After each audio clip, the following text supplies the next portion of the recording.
Surviving Sister Wives contains adult content that may not be suitable for Latter-day Saints or sinners. Listener discretion is advised.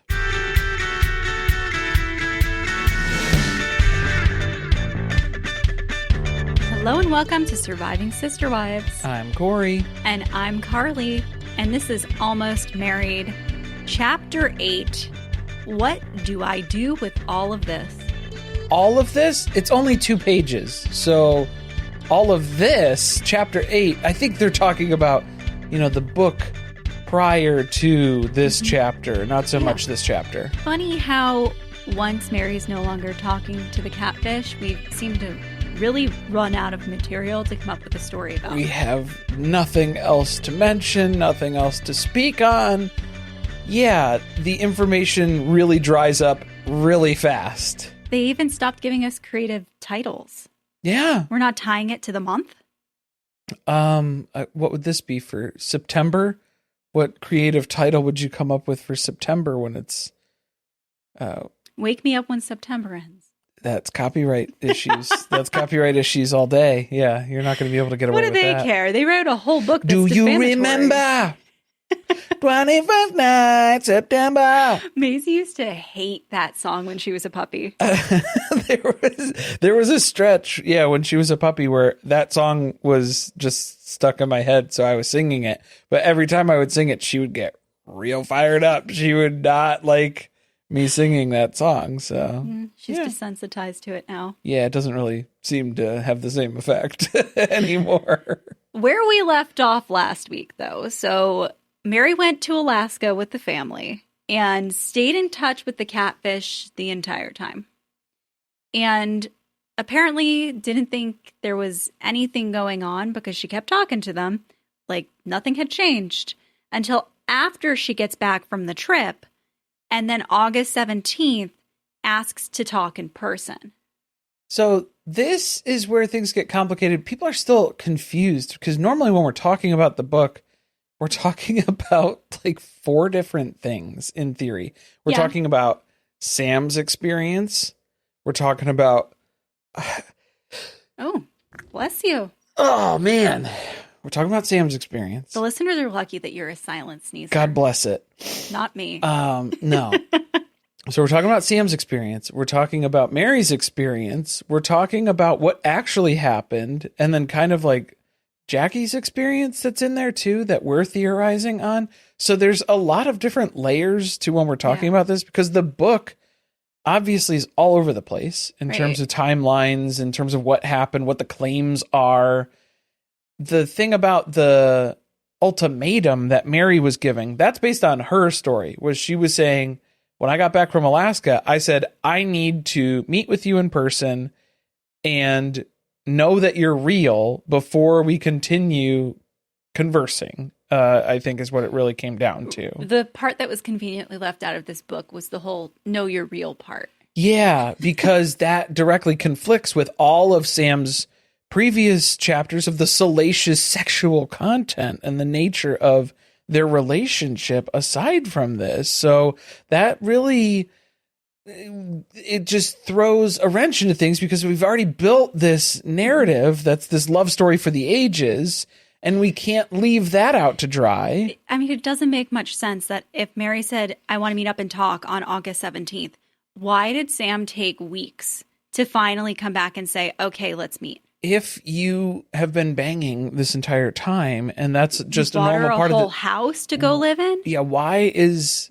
having a conversation at Tropical Smoothie the barrier that's going to be unbreachable here for this relationship to continue? Well, and we didn't even get a good reason as to why. That's because this is where the catfish story falls apart. Yeah. That's the real complexity here. So it was just the struggle for trying to get Mary to change her mind, because Mary's whole thing was, we need to meet in person. Otherwise, I'm not going to talk to you at all. I'm cutting off contact entirely. And Sam just kept trying to weasel their way back in. And can't we just still talk, Mary? It's so nice to talk, though, on the phone. Don't you miss talking to me? Don't you miss that? Like, it was a constant communication. That was really good. How could you just cut me out of your life like that? We used to talk every day, and now you just gone silent on me? Why is it that easy for you? See, there's manipulation that's taking place. A little bit. Yeah. A little bit. Which that's the basis of the relationship too. So we got to the last chapter. The end of the last chapter was all about how they were going to meet at Tropical Smoothie. And then Sam said Meri never showed up. But now we start the next chapter and we're still talking about being hopeful about meeting at Tropical Smoothie. But, well, that was like the plan, the preparation that had gone into it, where Sam got real nice haircut, brand new suit, had an engagement ring in their pocket, ready to go if Meri had turned up, which she never did. She never did.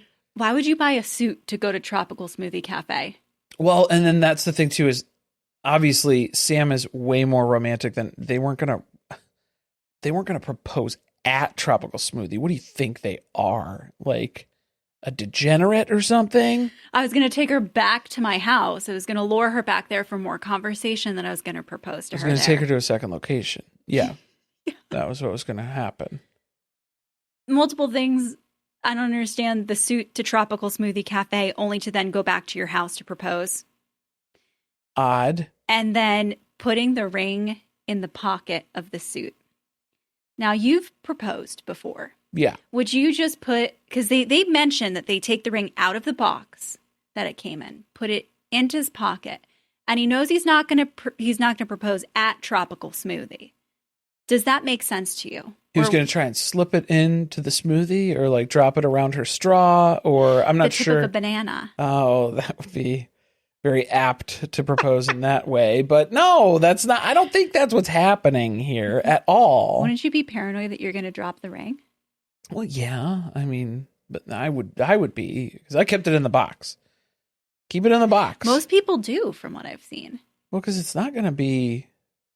Yeah, I mean, I guess depending on the circumstance and like where you're planning to propose, if you're not able to. Not at Tropical Smoothie. Not a Tropical Smoothie. You could have left the ring back at your place if you were planning to bring her back anyway, and that was where that was going to be. But no, we just had to casually mention that of all the things that Meri missed out on because I was ready to propose to her the day that we were going to meet up, and then she flaked on me. And that never happened, never came to be. Sure. No. What could have been? Star-crossed lovers here. He never made plans to meet her. No. That's the true story. The excuses were all on Sam's side. The reason why Sam couldn't meet Meri in person is because Sam's not a real person. That's the problem. That's the barrier. Yeah. Well, it's unfortunate because this ring that Sam bought is engraved. We didn't hear with what. Did Meri engrave it? Remember, Meri used to be a trophy engraver. She used to be. She knows her way around the metalworking. She could scratch it off for you. Yeah. You can melt the ring down. We've already proven that. Yeah, that's easy to do. Cody can give you some advice on how to get that done. Cody can give you recommendations. Yeah. Mm-hmm. So now we're supposed to feel bad for him because he's stuck with this engagement ring. Oh, poor Sam. Of all the heartless victims that we've heard about, just like, it's just terrible to see it. You hate to see it. Don't feel too bad for him because I read ahead a little bit. And in the next chapter, we learn about how he starts dating someone new who's like amazing. Oh. So we're so heartbroken after this about getting stood up at Tropical Smoothie. Of course. That it takes just a couple of weeks to get over Meri and start dating somebody new. I can't even show my face in my local Tropical Smoothie anymore because I'm just full of shame over it, really, is what it comes down to. So, yeah, we'll have to pack up everything, move out of Vegas. I'm going to have to switch my number again now to get a Chicago area code because that's a whole other thing now. The sacrifices I made. Something like that. Wasted. Do I sound more like Cody since I have suntan too? I got the raccoon eyes. I know good. You do look like you spent I got a little little time crispy in the family outside. I got a little bed. crispy doing some yard work. Yeah, the farmer's tan's really kicking in too, so it's good. That'll be good for our Welcome to Plathville episode. Yes, yeah, got my base layer on, so this is good. Okay, so Sam moved back to Chicago. He's no longer in Vegas. Of course, yeah. But then there was this weird side journey that we went on where somebody got sick, a family member, and so Sam had to go to Nebraska. And while he's in Nebraska, all of his family members confront him about these stories in the press that happened months earlier. Remember when he was all upset and they had to unfollow each other on Twitter? Yeah, the stories that we couldn't find anything that was publishing because it was just online rumors and forums and message boards and fans of the show stuff. It wasn't anything that was actually published or, any publications. Not like in a magazine or anything like that. No headlines or, or newspaper. none of that stuff. No. Correct. They got wind of those rumors and they then confront Sam. The family who may or may not exist he had no family. Has existed whenever convenient to gain sympathy during this story, but also simultaneously does not exist. We have Schrodinger's family here to fill in the plot holes as needed for the shoulder for Sam to cry on. Wasn't that supposed to be the thing that made Sam so perfect for Mary? Because Mary could spend all of the holidays with the family still because Sam had no family. Right. There was no competition there, I guess, if you want to look at it that way. Like that was what... They've reemerged in Nebraska. Yeah, they're back. And he has to tell them that he had an affair with a married woman. And of course, like everybody else in this book, they are very Catholic. And they tell him God doesn't forgive affairs. Okay. Oh, I think that was that the family who didn't support him? Or was that... He was saying that he lost childhood friends that he'd had since the age of 10. Well, it started out in this chapter of some family. support. Then he tells his friends. Right. Because he basically got confronted by his family and then he confesses to his friends. Okay. So it was I think his family was more okay with it. Right? And then the friends were the ones who were rejecting. The friend he's had since he was 10 years old or something. Allegedly. There's something about how he was young. Yeah. A lifelong friend. Lifelong. Who did not get mentioned named at any Ken. Other point in this book. Probably named Ken. God doesn't forgive affairs. Did I miss that part of the Bible? God doesn't forgive affairs. Well, I mean, adultery, I think that's let's argue the theology because Sam is big on theology. Big on theology. Yeah, we skipped that that part of the debate of the discussion there. No, from my understanding, the only unforgivable sin in most Christian faiths is rejecting God, not accepting Jesus Christ as your personal savior. I think that's where they draw the line in most instances. Not having affairs with married polygamous women. There's not a specific... I mean, that sounds pretty bad. Loophole. There's not a specific reference to that in the Bible at all. Actually. So... Well, it's unforgivable. So now he's lost friends, family, business partners. Sam should try to join Mom Talk then. Because they got a lot of loopholes on... dabbling in a little bit of Special K with some therapy or some laughing gas when you're having certain cosmetic procedures that are done, because Jesus never said don't use ketamine because, hey, he didn't say that, So I'm just listening to what Jesus said. Verbatim. I guess he does need a Mom Talk comeback, huh? I don't know. Yeah, do you think he could swing it? Has his domestic violence circumstances, have those videos leaked yet? Yeah, by the way, they decided not to charge Taylor with anything. Because that's what I was confused about. Everybody was getting upset. The video that leaked was not from the recent accusations. That was the stuff that Taylor already served time for. Yeah, but I think it made people assume if that's how bad that was, then what maybe happened now? Yeah. Well, apparently... something that didn't have enough evidence to prove. Yeah. So she's clear and free. She's fine. Which means I bet you we're going to get a date for The Bachelorette going straight to streaming. Probably, yeah. They'll just quietly drop it over on Hulu, I guess. Not to actually air it out in primetime on ABC, but... But I digress. Yeah, so let's get back to Sam. So we had nothing to lose, but we lost everything. And now he's got to try to get over Mary. It's tricky. Yeah, it's tricky to have stakes in a story to yeah, you have to have something that's at risk here, but then like Sam doesn't really have any earthly attachments. Also, am I supposed to feel bad that a couple of vendors didn't want to work with you anymore? Aren't you a multi-millionaire who runs 6 different businesses? Your businesses? I think you're okay. Your businesses didn't want to work with you? Well, I mean, Yeah, I guess he we lost saw that. vendors. Remember the very religious Catholic vendors that he works with? He works with the Vatican specifically. Yeah, I think that is probably a big customer for him. Yeah. Can we get like a spin-off journey with Sam where he's employed by the Vatican and we're doing exorcisms? Interesting. I'm here for the side quest. I can only imagine the stories that the catfish would come up with. Ooh, yeah.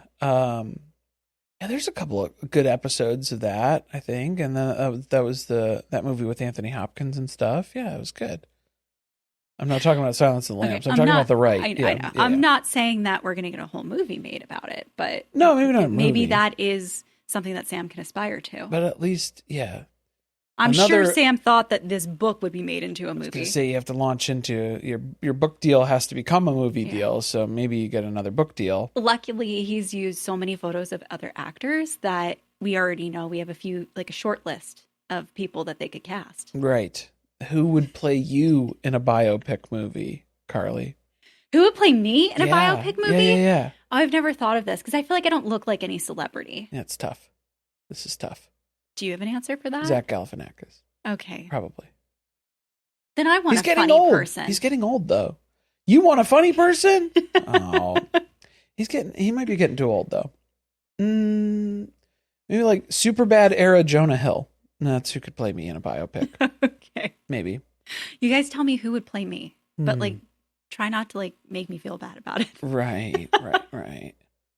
I think we're getting too old, too. Like a lot of celebrities now. Oh, yeah. We don't know. I have no idea who anybody is. A lot of celebrities who are coming around. Yeah, we're scrolling through stuff and it's like, I don't know any of these people. You know what would solve that? If we subscribe to Star Magazine or People Magazine. People still subscribe to magazines? Yes. They're very inexpensive now if you can get them on a discount. Yeah. I thought that those were just things that you randomly see at the grocery store when you're checking out. Oh, no. Babe. There. My mom subscribed to Star Magazine growing up. That was the bathroom reading material before we had phones. Oh. So I knew everything right. That was going on in the celebrity world. It's like Bobby Hill when he joins the trivia team for school because he becomes like their pop culture guy. Because he just knows all the stuff. It. Yeah. I'm telling you, a couple of Star magazines and we'd be up on everybody, including who's best and worst dressed. No, I don't think so. Because it's like, that's not where the celebrities are now, like. They're online. Yeah, I don't know. Are there still paparazzi? There are paparazzi in this story. There are paparazzi still. Yeah. Because I think Chappell Roan's been struggling with that recently. So that's a good example of, paparazzi, or is paparazzi. it just? I thought it was her, it's her fans own fans. Too. Yeah, her own fans too. Yeah, it's stardom in general that she's struggling with. All right. Yeah. Back to Sam. Okay.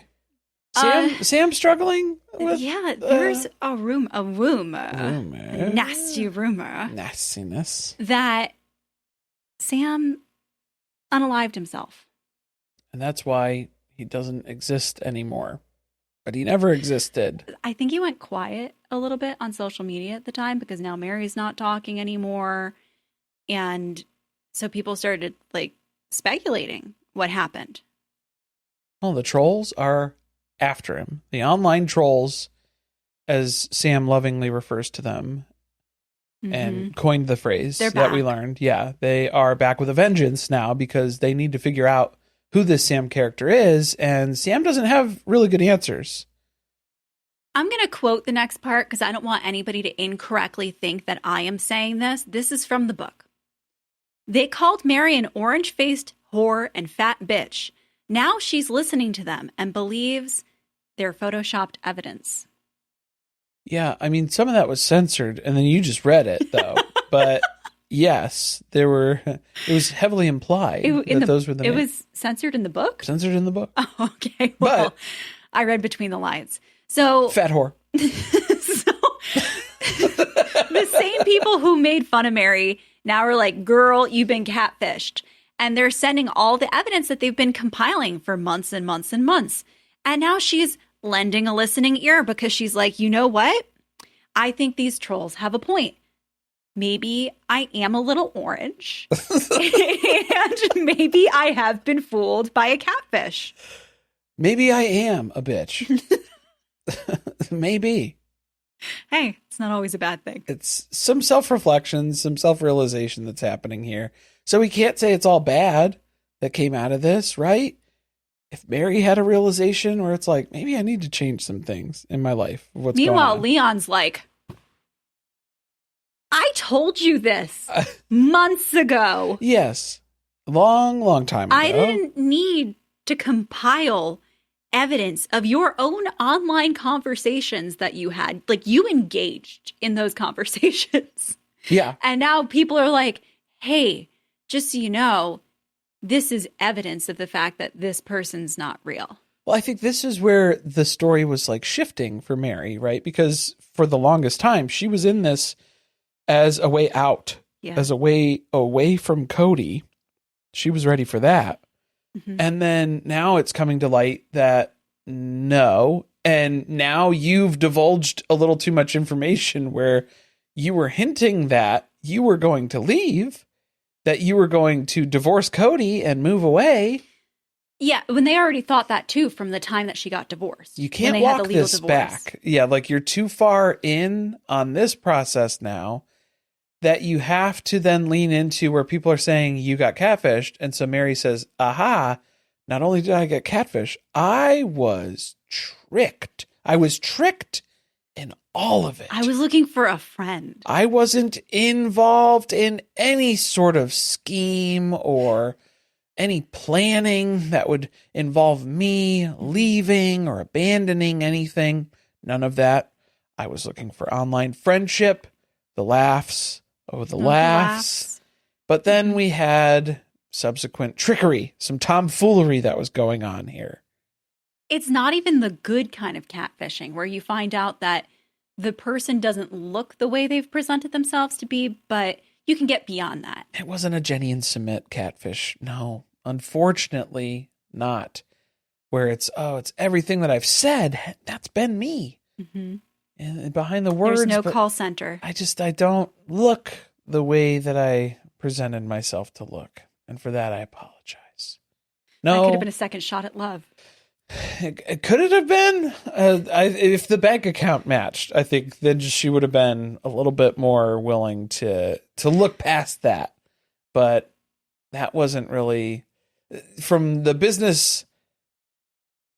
I don't want to say advice from the business verbiage that's been dropped throughout this entire book from Sam. This is not somebody who has a functioning business at all, let alone several multi-million. Nor someone who has ever actually considered proposing to another person. No, I don't think so. Yeah, we're nowhere near that. And so I think Meri fully realizes that now and is like, I need to play up the sympathy side of this. Mm-hmm. And I need to backtrack as far as I can, where basically the brainwashing, that's what happened to me. I was so in it on believing that this person was real and they're not real. And I was scared of that. Well, we're not even getting that part of it because we're just hearing the catfish's side of the story here. No. And they don't know what's going on with Meri anymore. No. Aside from this stuff where they're seeing people send things online and say, hey, you were catfished. And then what was this about? It was Kendra who started a whole other Twitter account, and then Lindsay was harassing Kendra until she deleted her Twitter account. So Kendra isn't mentioned in this part of the book, even though, remember, the book was dedicated to Kendra? Yes. One of the multiple people who the book's dedicated to. Right. So one of the only other real people that the book was dedicated to. Yeah. So the only thing that's mentioned in this chapter is that one of Meri's friends joins the troll army. And we know that that's Kendra because Kendra has come forward with her side of the story. Right. About everything that occurred in the fallout of the catfishing.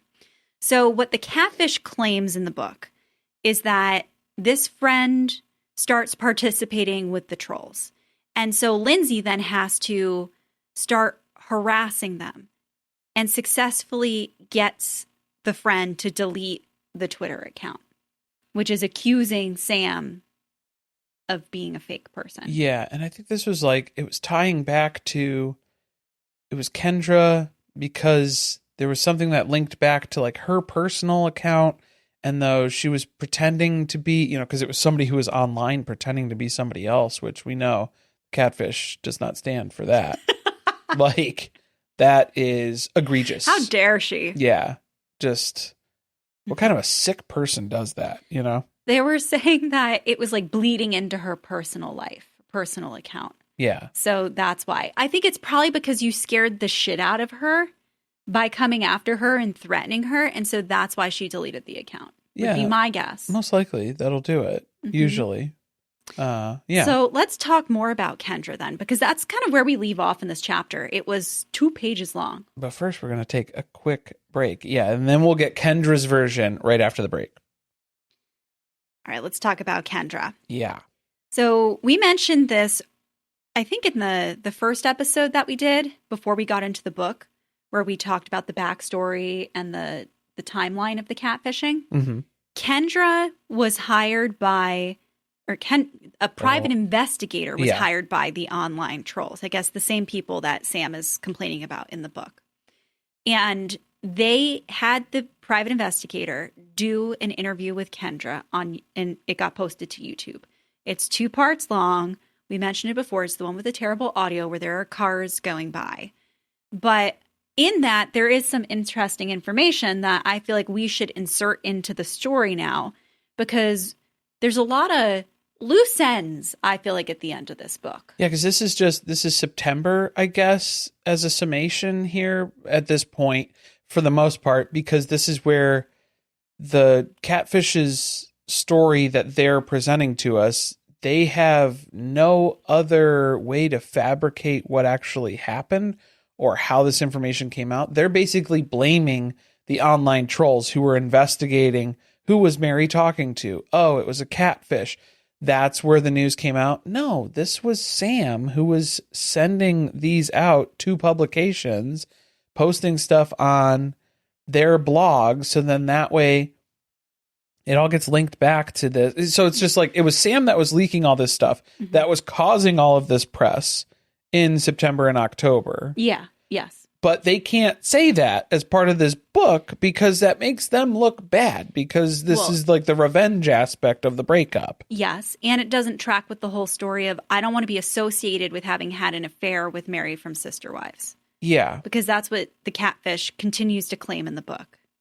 Right. But in reality, they posted hundreds of voicemails from their interactions with Meri online so that people could listen to them to embarrass her.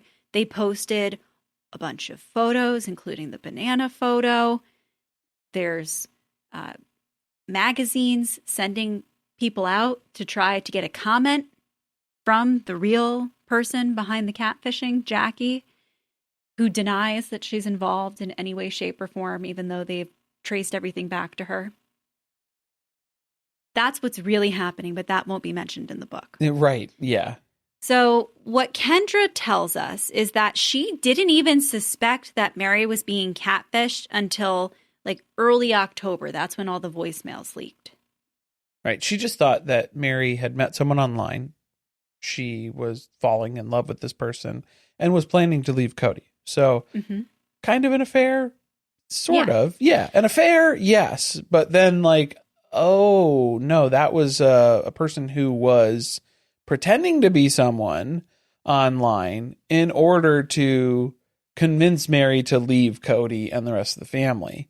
So that's where Kendra's opinion shifted, was in October when everything started getting released online. Now, she does have a lot of interaction with Lindsay at this time. She still has interaction with Lindsay as of the time that the interview is being done, because she calls her at the end of the second YouTube video and talks to her on the phone. Right. And this is like 2016, later in 2016. So Lindsay at the time threatened Kendra and said, you need to tell people that Sam is real because everyone's questioning if this is a real person now because of what the online trolls are saying. Right. So there's a post made from Kendra's Facebook account that says Sam is real. Also, at some point, Kendra claims that she visited Sam in the hospital. And so that's another time that she had interaction with him in person and knows he's real. Yeah. But also, wasn't this was kind of like that suspicious side of things too, was where it was like, did Lindsay hack Kendra's Facebook? Was Lindsay making those posts at certain points? Like, it was hard to tell. It's kind of unclear from Kendra's story about when things were hacked versus when she did something herself because she was being threatened. And to be honest, that's why I feel like she's not a reliable narrator. Yeah, it's all under duress, Yeah. any way you cut it, because it's either somebody who's posing as you saying things, or they're forcing you against your will to corroborate their story. Mm-hmm. So once that gets posted about Sam being real from Kendra's account, the Browns stop talking to Kendra because now they're questioning if she's involved. Yeah. Because they don't believe Sam to be a real person. Right. And now she's further pushing the narrative publicly that he is real. And this is where you have Lindsay, who's constantly threatening violence against Kendra at this point, too, to which she's like, this is a dangerous person who could definitely harm me and is speaking and intending to do that.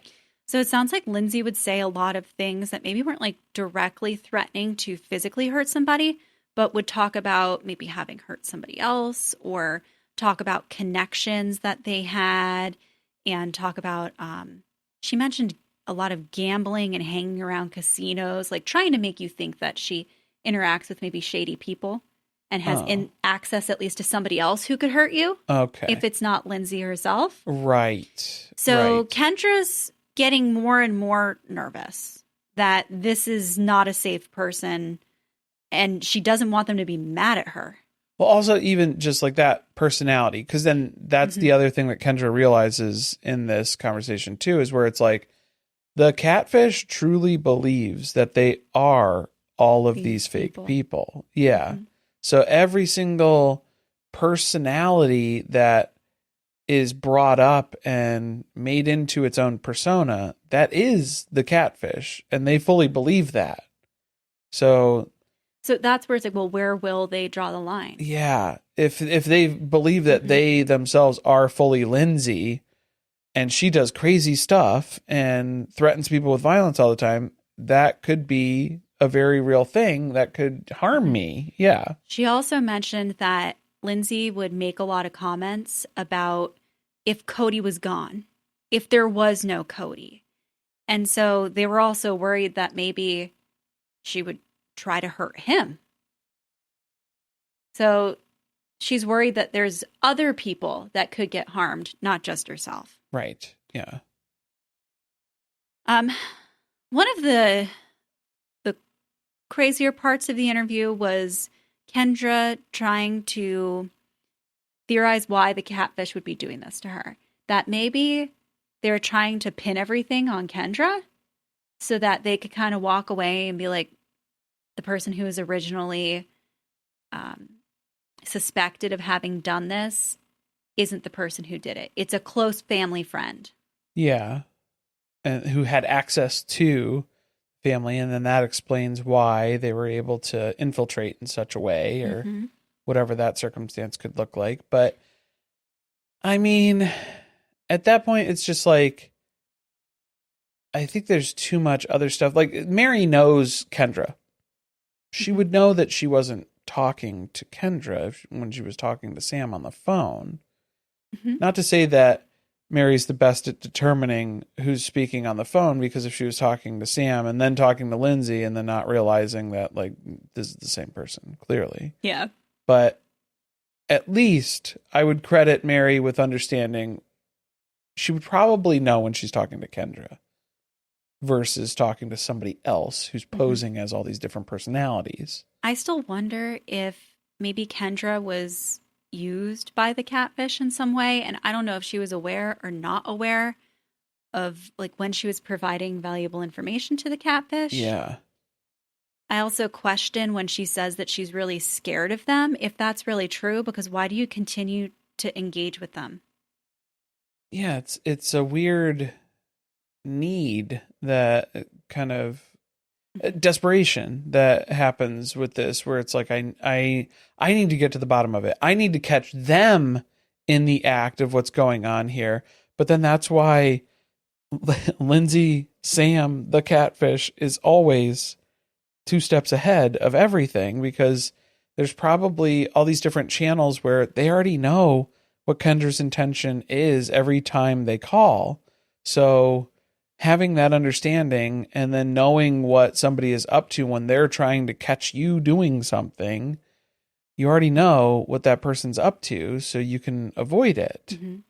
And this catfish, like, is not new to this game. No. They've been doing this a long time, and they're very good at it. That's why even as we've been reading the book, we've been trying to pick little things apart, like when we're talking about being in different time zones or what the weather was at the time. And when you look it up, it all checks out. That's because they do their homework. Yeah. You know, they're good at figuring out a believable enough story that people buy it. Believable enough? Yeah. It's when you look at the overall picture, but I think they rely on the person that they're talking to being really frazzled and confused and like not having the ability to put all the pieces together themselves without outside help. Well, they have to scare people into not asking questions. So that's part of being frazzled. Yeah. Yeah, like it's the programming where then that's what Meri had to deal with too. Even just like how Meri knew she had to put the delicate gloves on before the Alaska trip, where it's like, hey, I'm not going to have phone signal in a lot of the places that I go because I'm going to be very remote up in the mountains and stuff. Like, I'm not going to have access to respond to you or answer your calls whenever you're reaching out. So like there is that level of just knowing that this person is very hypersensitive to these types of situations. Not being able to get in touch with you. Not being able to get in touch. Not having access to you. And so if you question them, then they're going to turn that around as, why are you questioning me? It's a trust thing that's built between them, but it's built all on a lie and gaslighting and manipulation, though, is the basis of it. Yeah. I guess. One of the things that kind of irks me is a lot of people make this point online that like Lindsay, the person, not Lindsay, Jackie, the person behind both the Sam and Lindsay identities. And several more. Who's the catfish, allegedly. Yeah. Has never been charged with a crime. So if they did all of these things, why would that be the case? Like that's used as a rationale as to why maybe someone else was behind the catfishing.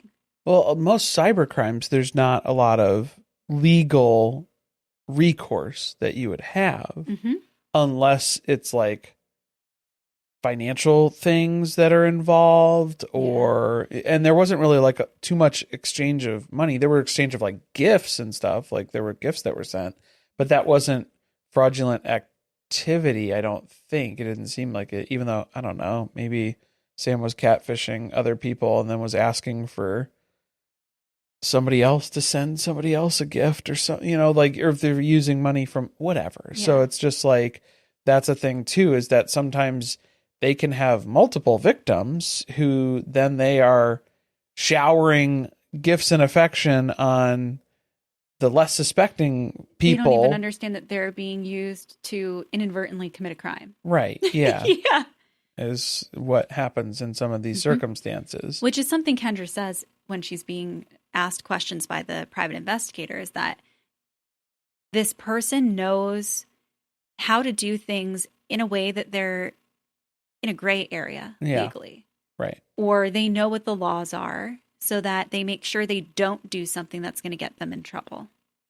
Now, the book itself is something that people have questioned. If this book is, you know, all made up, why was she not sued by the Browns? Why wouldn't they come after the catfish for having written it and making money off of selling it? Right.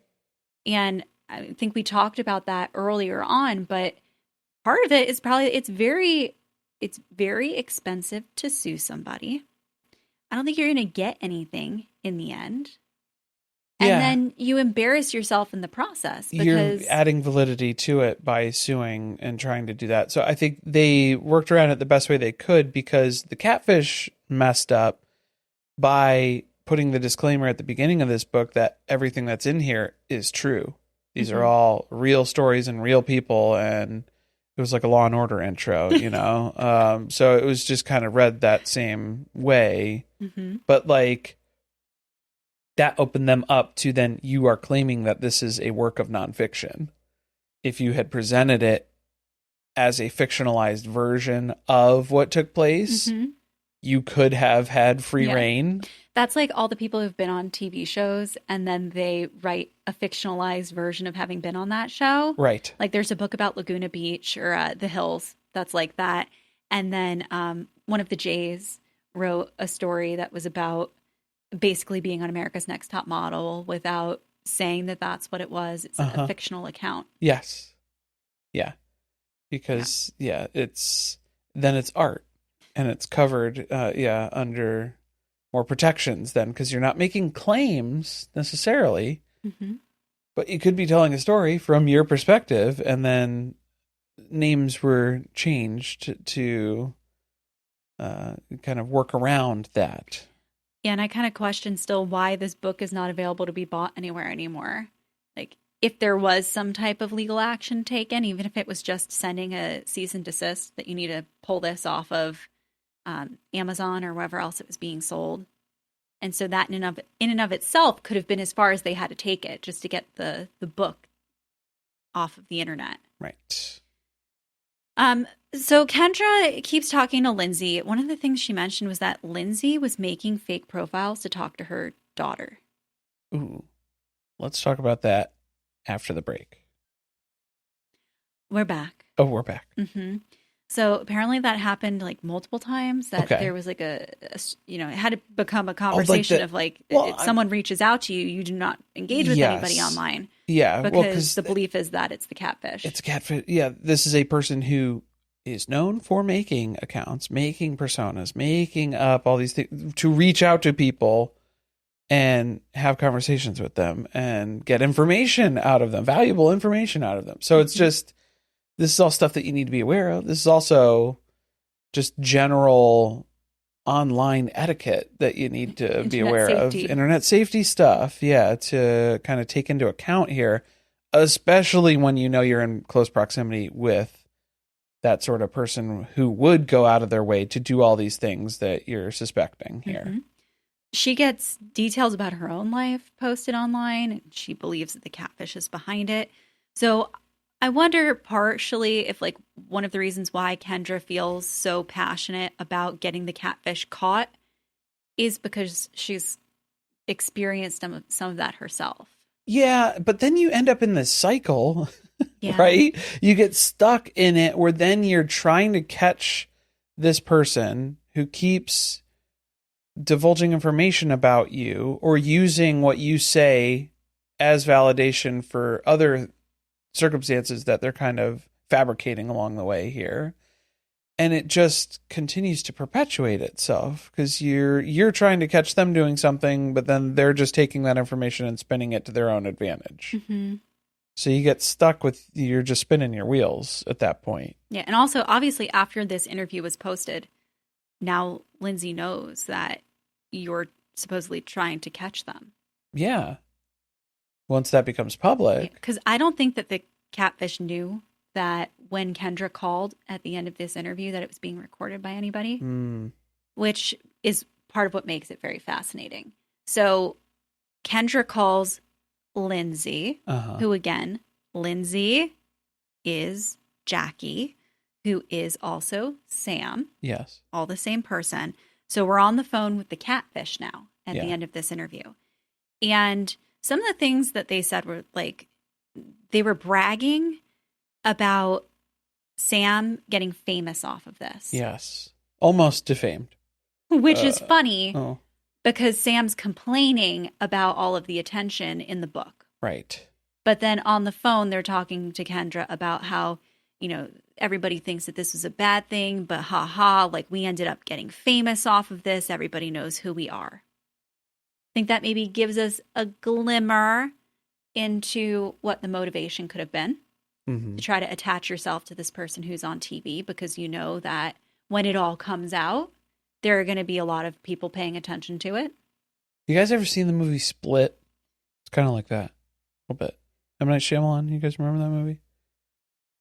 Was that with James McAvoy? Yeah. Mm-hmm. Yeah, it's like when the catfish has, but it's Lindsay has the spotlight.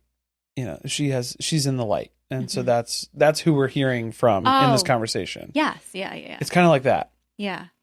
Maybe we should have explained that at the beginning. Contextualize people. It gives you like something to kind of root it in of like, yes, she's in the light. She has the microphone for this. And that's how we're hearing this from Jackie in the voice of Lindsay. Mm-hmm. And that's where this conversation is going. So it is interesting to hear Lindsay then talk about Sam in this conversation because it's Jackie talking about Jackie. Right. They also mentioned wanting the show to be canceled. That basically they think they're really close in that goal. Yeah. And every day getting closer. 2016. Yeah, you got a ways to go here. Yeah, they were on TV for many, many, many years after this. That the catfishing had been so bad for them and for the show that there were advertisers that don't want to sign up with them again. Lindsay claims to know this. Yeah. That's not how that works. No. Can I give a PSA to everybody out there? I know this from the work that I've done in the past. Yeah. That is not the way that television is bought. That's not the way that advertisers buy commercials during a show. You don't say, so you typically don't say, I want to buy a show. Maybe you say you want to buy like the Super Bowl. You want to buy something during the Olympics. But that's those are like events. Right. It's not a program. You don't say, hey, I want to buy Sister Wives at 10 p.m. Eastern time on TLC because just so many people are talking about it. Yeah. You say, I have an audience that I'm trying to reach. I want to reach women between, ages 18 and 54. And then there's all this data that exists on who's watching what television networks. And then the TV buyer comes back and says, perfect. These are all the TV networks that deliver that audience. Okay. And then they buy programming, the shows that are on those networks. They don't say, I don't want to buy, or I want to buy Sister Wives. Now, could you say, I don't want to buy a specific show because I don't think it's safe for my brand? Yeah, you could. That's not what was happening here. No. Would you say, hey, pull us out of the Duggars if we have ads that are supposed to run during that because there's currently a scandal going on? Yeah, but that's when that happens enough, then TLC as the network, as the channel, pulls then the show. says this show is radioactive and we can't include that in our programming offerings for the advertising dollars that we're trying to sell. So at this time, all the Duggar stuff has happened. Yes. They're pulling counting on. So I think that the catfish decided that what they had done was big enough to be like that. And that TLC was going to pull this show off of TV. Yeah, because realistically, it's like, no, if you're looking at it holistically of, TLC's advertising dollars have really taken a hit, I think that was more to do with the Duggars, not so much to do with the catfishing that was going on with Meri'ed and Sister Wives. If anything, the catfish story on Sister Wives brought viewers. Right. Because people were curious to see what happened. Yes. And to hear the truth of it. Because as we know, it takes forever for this show to air between the times things happen in real life and then the time that we see them on TV. Well, and then still, as we're talking about it, this is like 10 or 11 episodes that we've done just for this book at this point now. People are still confused too. It's like, this is a very complex universe and a tapestry of things that are going on, and to understand all of the subtle nuance of what took place, what people were saying online, what actually gets reported on the show, and everything in between all of that. There's a ton of information to sort through. Yeah. Yeah. My other evidence that this was not bad for the show is they continued to bring it up in later seasons. They would not stop talking about it, even when the audience was like, I think we're done. You know, that's funny to think about, because I feel like a lot of people think that was Meri who was trying to continue to bring it up. I wonder if the show, in a way, pushed to like, let's talk about the catfish again. Do you have anybody like who you want to fly out to come meet you? Like, because they did that 2 times. They did it several times, multiple times. Yeah, they're like, and they would have done about that again. They would have done it more, because there were more people where it was like, oh, that person fell through, but I had another person over here who would come visit instead. Mm-hmm. They would have done it 10 times over. Yeah, they would have kept going with that. Yeah. And Kendra mentioned that she suspected that this person watched Meri for a long time before they ever even engaged with her. Yeah. Which would make sense. I mean, they've been on TV for years at that point. So I think they studied Sister Wives. They studied the Eeyore type things that Meri posted before she met them. And it was pretty clear that this was not the happiest of people. Mm-hmm. And somebody who's manipulative was able to just sense that. You know, somebody who's a predator can tell that there's somebody who's waiting to be taken advantage of. Mm. Yeah, it's just like Kendra points out then too, is where it's like Meri was a victim. Robin had nothing to do with it, because she has to back up how Robin wasn't involved. And it's just like, okay, like we don't really have definitive reason to understand that Robin wasn't directly involved, I guess, because there was even like with her sending Cody over and stuff like that element of it. Of, you mean like, indirectly involved in a way? Yeah, indirectly. Sorry. Yeah. But like how to know like where that level of involvement began or ended, because I think just from the fan group too, like that was something that Robin was feeding information to inadvertently, maybe at that point. Like she wasn't fully aware of the repercussions of answering some of those Q&A questions. You are letting people know who have direct access to Meri right now and are manipulating her. Mm-hmm. You're giving them absolute control over her at this point too. That's again why I question Kendra, because I think that Kendra mentioned a couple of times that Robin told her everything. Yeah. And then Kendra had a connection back to the catfish through Lindsay. I think that Robin said a lot of things that ended up going through the grapevine and getting back to the catfish. Now, do I think that she knew that she was doing that? No. I think it went on for long enough that maybe she should have connected the dots, that there was something suspicious about what was going on. It's a little slow. She's a little slow. A little slow. I think that tracks. Yeah. Yeah. That makes sense. And I kind of think like Cody didn't really care what was going on. That we know. Yeah. Like that we can confirm. Definitely. So there really wasn't anybody who was like going out of their way to advocate for Meri, aside from Leon. Leon was trying their best, and to be like, wake up. Nothing. Yeah, nothing to show for that, unfortunately. Mm-hmm. And then even, I think that's the most frustrating part, though, is to be Leon, where the entire time Meri's telling you, no. Like, I'm not going to listen to your advice at all here, because you're a child and you don't understand what's going on here with my friendship that I have with this person on Twitter.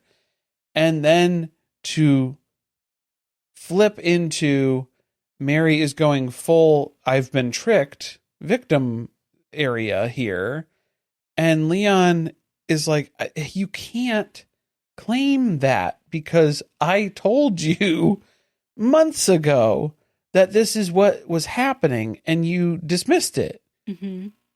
So how can you then flip this around where you were tricked and you had no idea Like what up was until the going very on end, you had no idea what was going on.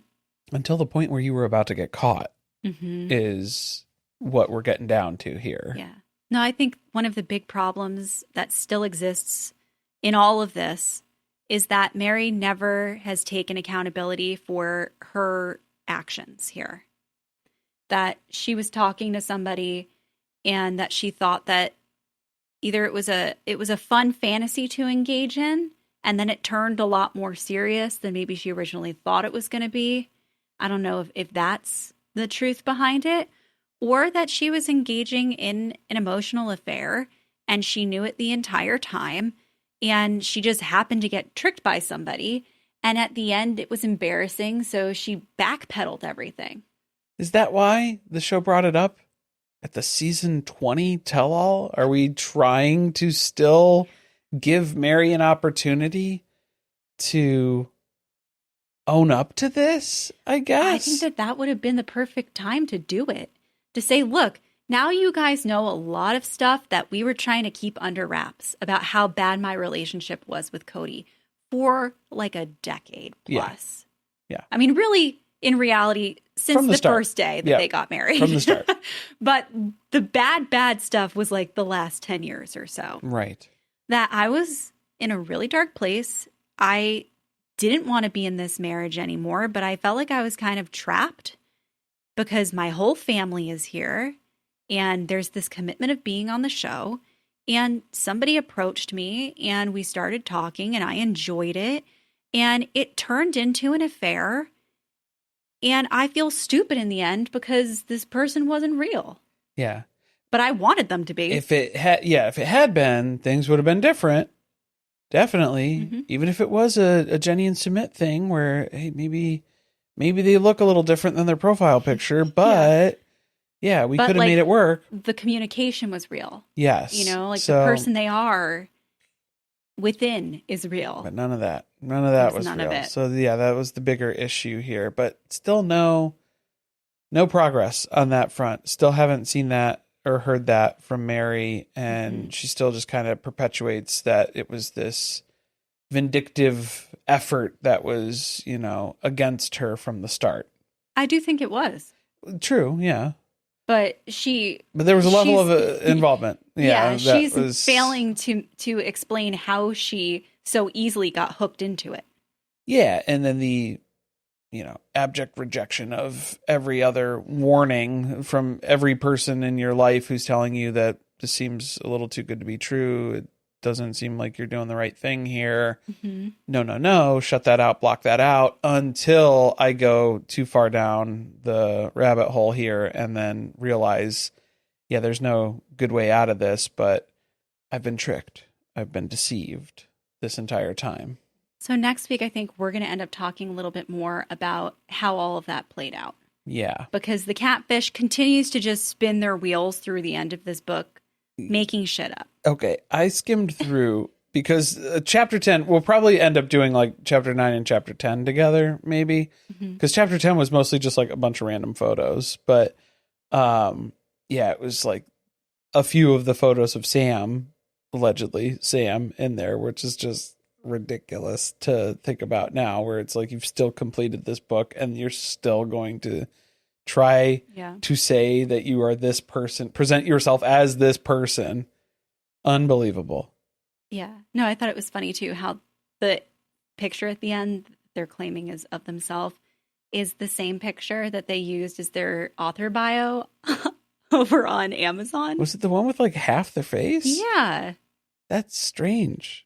To not use a full face for your author bio. That's what everybody had to say about when they would talk on the phone with Sam. Yes. Was that Sam would really try to like either not show his face at all or just show like parts of his face. Uh-huh. And the same thing with pictures.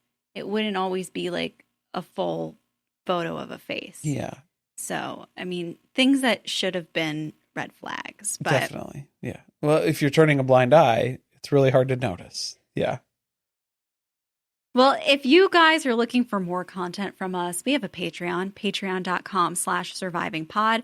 We just dropped a recap of all of Trust Me, the False Prophet on Netflix. Yes. So that was a wild ride. And yeah, it's a 4-part documentary series on Netflix. And so it's like 2 hours of the recap that we went through there, where we're talking about all of it, start to finish. With Christine Marie, who you guys are familiar with Yes. from the Sister Wives on the Ropes episode in season 6 when they go to the polygamy panel. Yes. The polygamy panel. That's what I'm calling It it. feels like The Professor Perv's polygamy panel. Oh no, yeah.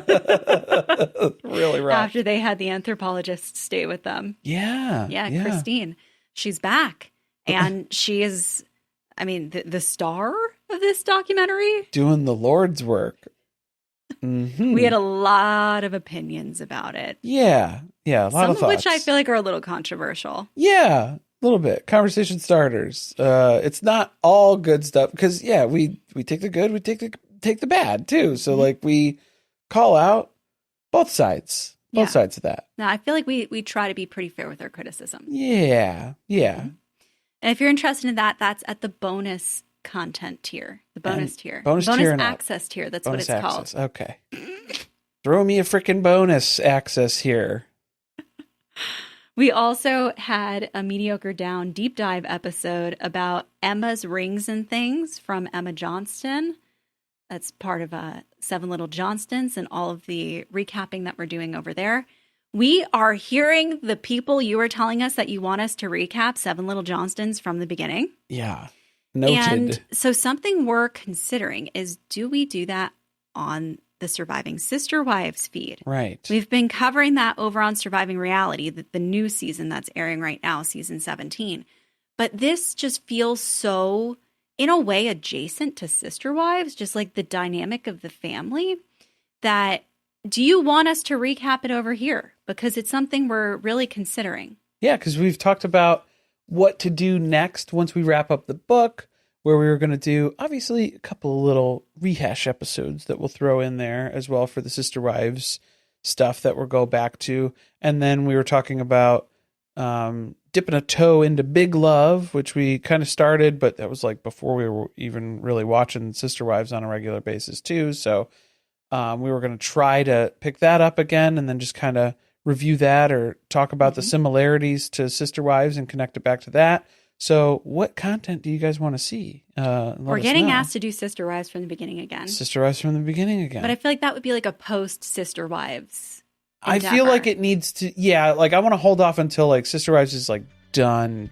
Yeah, to start back at the Once beginning. they confirm out that it's like completely over. We need to know all of the information. Yeah, we could do a holistic one where we go back, but in the meantime, we'll just kind of find some other stuff to fill in between seasons as they're still airing here. I feel like we're probably going to start getting close Yeah. to it coming back again. Getting there, getting to that point. They kept trying to talk about how they were going to speed up that timeline, get us caught up to current day, is what they kept saying. Current day. Yeah. I don't know what that means. It really worked out. Don't know what that means. Thanks for listening. See you next time.